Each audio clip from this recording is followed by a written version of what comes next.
Good evening. This is LIS TV and this program has been dubbed the Discussion Aisle. My name is Jonathan Chuma and with me in studio tonight is Florence Akech, who is a broadcast journalist. In the middle here is Israel Nzai, who is a writer. And just close to me is Bella Yolanda Oko, who is a YouTuber and an ardent dancer. They'll be sharing some insights on different issues tonight that we'll be tabling for discussion. You can talk to us across our social media platforms at LIS TV Kenya.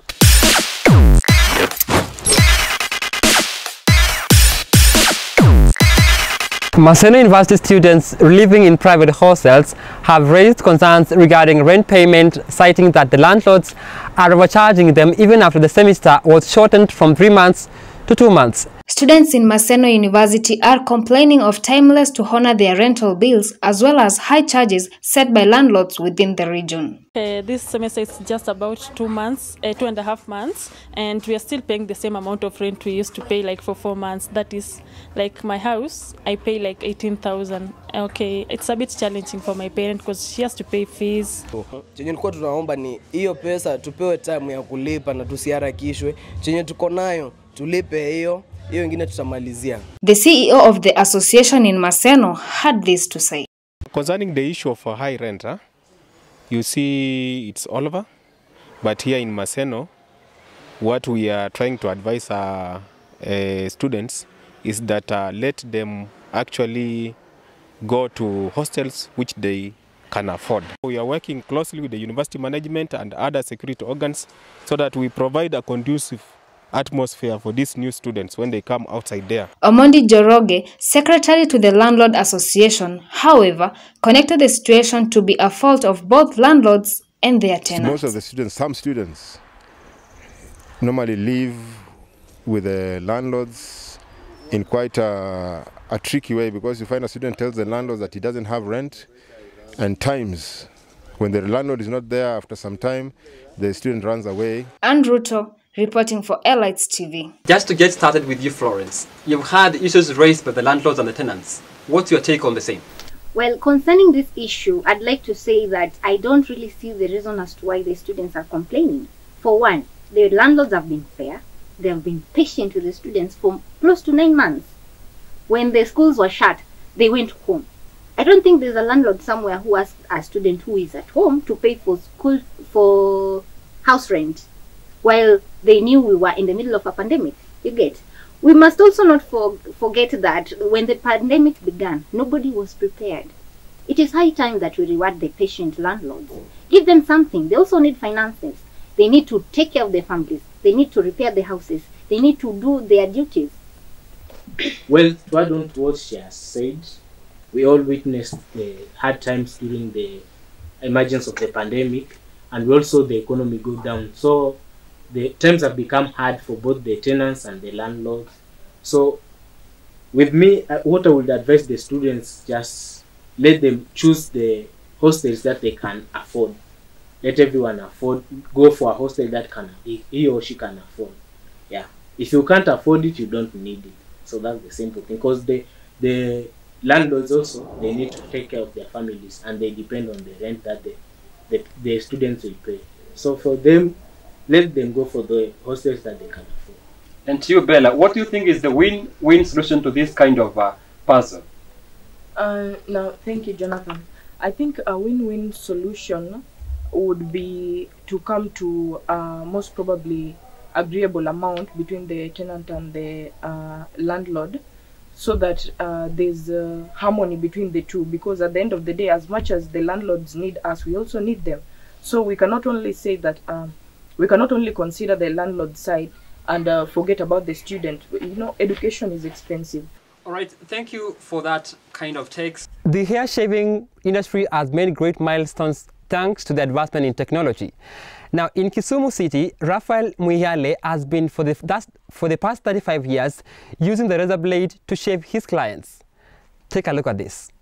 Some people in the society today have stood by practices that others term outdated. Here in Obunga Estate within Kisumu City, we connect with Raphael Muyala, who still uses a razor blade for commercial shaving.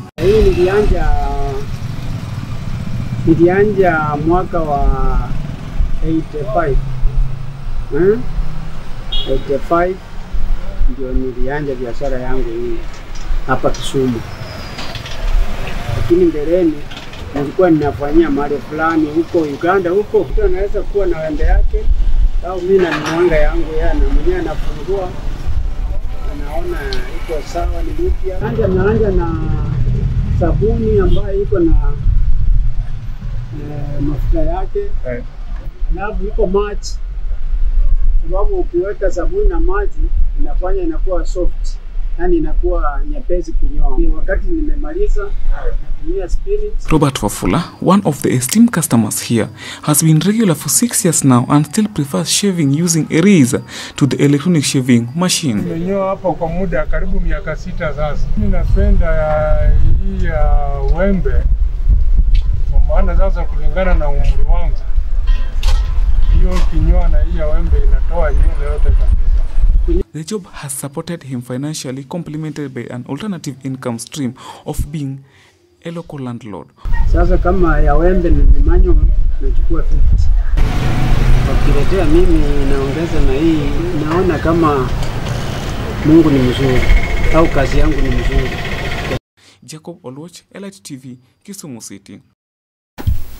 Now, as we start this, Mzee says that for the past 35 years he's using the razor. Mr. Nzai, imagine, will you consider the razor? Personally, I'm not a conservative, and as a youth in this modern generation, I wouldn't go for a razor blade. Because literally, as we have seen from the clip, there's only one shaving style that can be achieved from a razor blade, and that's clean shaving. For me, it's a no. I can't go for that. And there's the aspect of time too. It's manual, so it takes time. Well, Jonathan, with advancement in technology, many people tend to forget where they came from, their roots, their practices, their beliefs. As Nzai has just said, the razor blade offers a very clean shave that is agreeable. It doesn't matter if you're taking the whole day. Don't forget where you came from. We are forgetting that Luos still practice shaving using the razor blade. Yeah, the Maasai still use razor blade. The Turukana use razor blade. Samburu, before the weddings, after the woman has given birth, they still shave using the razor blade. Why are we forgetting the where we came from? In as much as there is advancement in technology, please let's not forget where we came from. We are not dismissing culture. We are not trying to say that we don't respect culture. What we are trying to consider is there's a new development in technology. If the razor blade was as efficient as they are saying it is, probably there wouldn't have been new development in technology. But all the same, they've said the razor blade offers a clean shave, but that is limiting. We're in the 21st generation where you want to explore new styles. We want to do a number of things with our hair. So it's not only matters culture. We still appreciate culture, but we are modernized.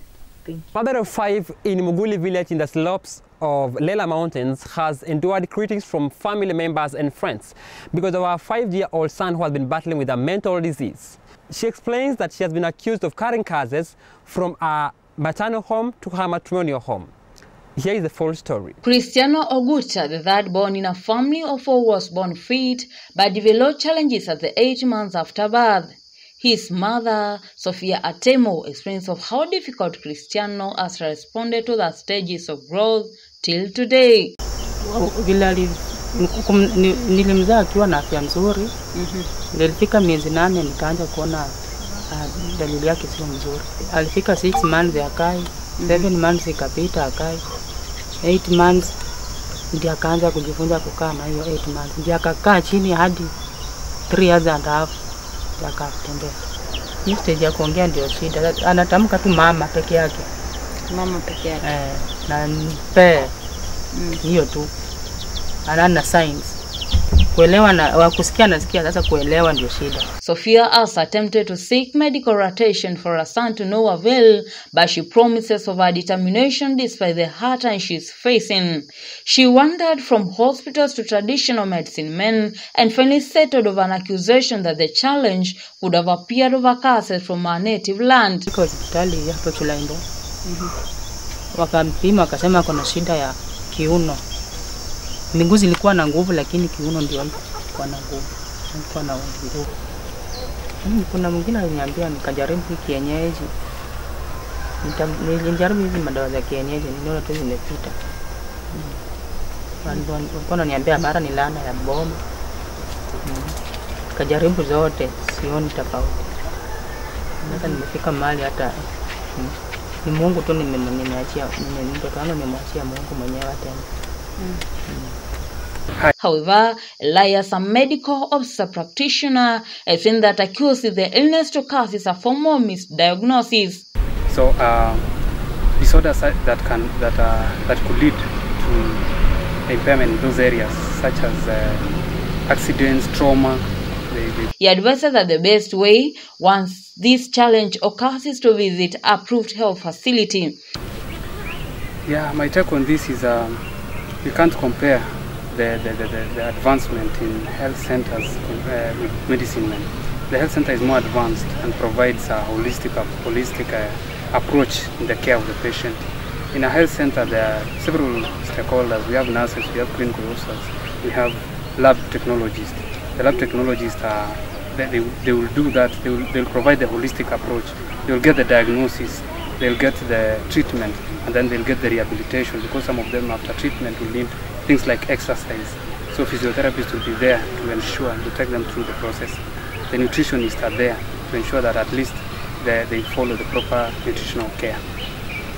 Reporting for Elias TV from Mungule Village, Kisumu West Sub-County, Jedida Musila. Bella, where are we not getting it right to the extent that we are accusing our mothers of carrying curses from their homeland to the matrimonial home in places where we have some medical conditions in our families?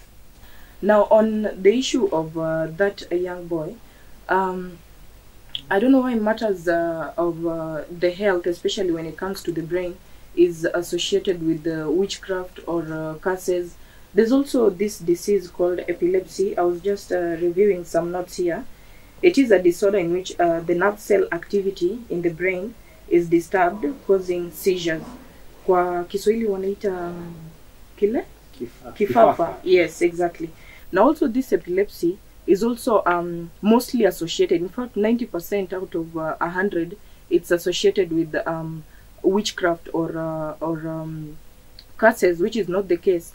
For me, curses do exist. I do believe curses exist. But the religious leaders have become the perpetrators for the whole thing. They've exaggerated the whole thing in that a simple illness is being associated with curses, and they go forward to tell the victim that there are curses from his or her family, and that he has to be cleansed, take holy water. So a time has come for the communities that they should put medical procedures first before going for the religious leaders, because in my view, I think they're somehow corrupt. They're business. They've made it a church business.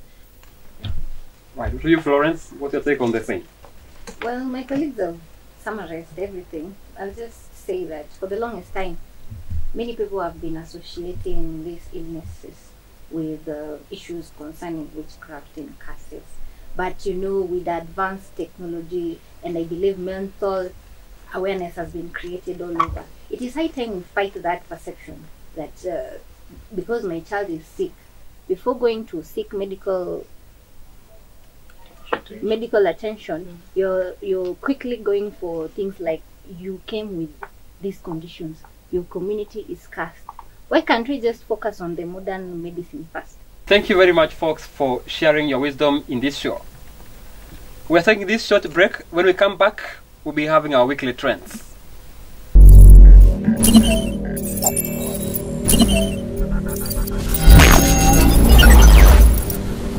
Alright, welcome back to the trend segment of this show, and thank you for keeping tuned to Elias TV Kenya. We now start with Maseno University, whereby students have decided to come along with a new hairstyle, whereby most of them have dyed their hair different colors, with blonde being the most prevalent color.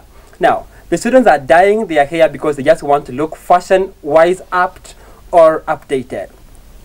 Still in Maseno University is that every time first years come to the university for admission, they come along with fun and drama. And this time round, the first years have come along with a new dressing code, whereby they are dressing literally in Crocs and slippers cladded in socks. That's for those kids that have joined the university with their new mode of dressing. We're now going globally. There is this movie that has been dubbed as the Squid Game that has been produced by the company Netflix, that has earned global appeal to the extent that meme lords have crafted memes from the movie that are so hilarious and comic. Alright, thank you so much for keeping tuned to LIS TV. It has been a pleasure hosting you. My name is Jonathan Chuma, wishing you a good night.